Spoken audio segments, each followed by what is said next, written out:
Welcome to another RSR. Tonight, we are reviewing FC Cincinnati 2, Toronto FC 0 in Match 10 of MLS 2022 season for Toronto FC. Not the best. It's one of those nights. First half, even though they were down a man, great. Second half, they gave up. They really just threw in the towel. They did what they had to do, but they just went through the motions. But that first half, they had chances. But in the second minute, Cincinnati opens the scoring. Calvin Harris gets a run through, ball crossed in. Alex Bono doesn't even try to get to that ball. Takes a half-hearted dive. Harris slots it in the net to make it 1-0. Then Ralph Priso gets red carded in the 6th minute for stamping on the knee of Obina. They check it on VAR. They give the red card instead of a yellow for Ralph Priso in his first start of the season. Not harsh, sort of similar to the Noble Okello situation in the 2021 season in Montreal. Similar to that. 1-0 at the half, but Toronto honestly look like the team who aren't down a man. They look like they're up a man. They carry the chances, they carry the possession, they carry the shots. You think they could score. They look like a house of fire. They look like they're going for it. But in the second half, 56-minute penalty given away. Alvaro Barreal tackled by Caden Chung. They give the penalty. Luciano Acosta takes it, puts it into the left side of the net. 56-minute, 2-0. Offside goal by Alvaro Barreal in the 69th minute. They call it offside. So, in the end, it ends up 2-0 for FC Cincinnati. They take all 6 points from this home and home. Both games this season against Toronto in this little run here. And this game, honestly, first half didn't look so bad. Second half, though, not great. Not great. 2-0, full-time stats, 16 shots to 14, 6 shots on target to 4, 60% possession to 40% possession, 528 passes to 340 passes, 85% pass accuracy to 75% pass accuracy, 16 fouls to 10, 4 offside to 1, 3 yellow cards to 1, 0 red card to 1, and 2 corners to 6. For me, TFC in the first half honestly looked like the better team.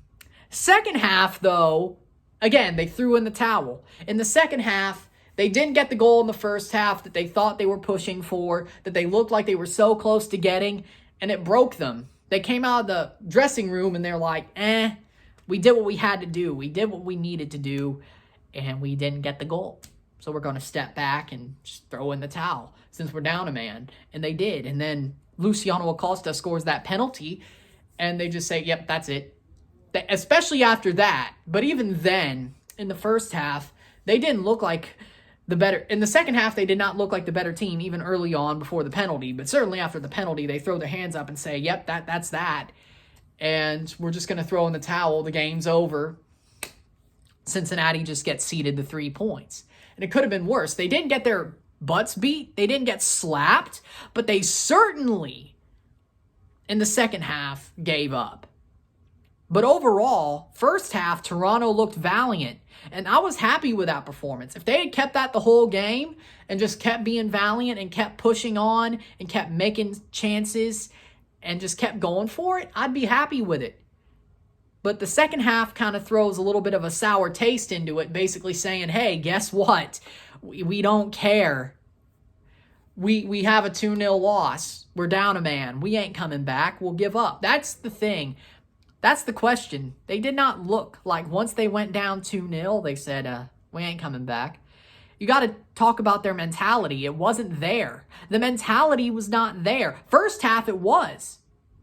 They were on a house of fire. You thought they would score, and you thought they would tie the game up, and they looked better in the second half. But they didn't. And that's the sad part. You would think, oh, okay, Toronto has a chance here. They look like the better team. Somehow. And then the second half, it's like, nope. Nope. It's like, well, we're down. We're done. We're down. We're done. It makes you wonder. It makes you wonder about their mentality. If things aren't going their way, I think that's what hurts them. I think if things aren't going their way, they don't want to try to turn it around. Sometimes, tactically, they have a way to turn it around. And then once Jesus Jimenez goes and saves them, they're like, okay, we can turn this around. And it's just too late. Sort of like the New York game. But ever since then, you look at it and it's like their performances have just not been up to par. The New York away game, it's like, okay, y'all, so you're telling me that you're going to lose 5-4. Second, the game after, you come back as well, or at least try to come back, and then you don't. And then the second game after, you absolutely lay an egg. First half, you look fine after the red card, and you push, and then the second half, you give up because you give up another goal from a horrible penalty given away by Caden Chung. Okay. It's mentality, I think. This team's mentality is very flaky, to be honest. And I think they need to work on that. TFC have had great moments when they're up to it. But when they're not up to it, they look very flaky. And that's the problem. I don't like the way they sometimes play this year. I do normally, and I have more faith in this year's team than last year's team. But when it comes down to it, what is there to think?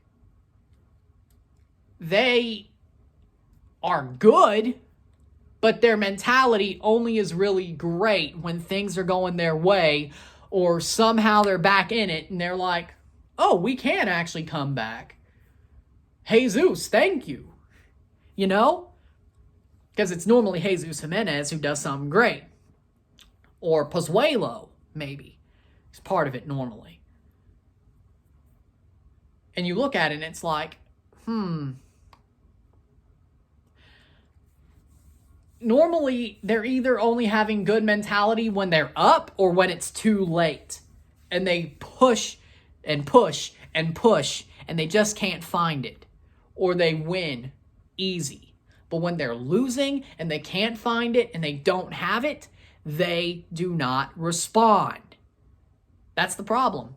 I think that's a legit problem. This team just doesn't respond when all the chips are down, and it doesn't look like they're going to get those chips. And that's a problem. They need to be better than that. But will they be better than that? So with that being said, if you enjoyed this review, I have to get it up a little bit quicker because of CCL. The second part of the double feature or the quadruple feature, whatever you want to call it. So as this is uploading, the CCL stream will start. I'll be wearing a different jersey. Hopefully Pumas get it done, and we'll see then. I'll take a Pumas win if a Toronto loss happened. I'll take it. I'll take that deal.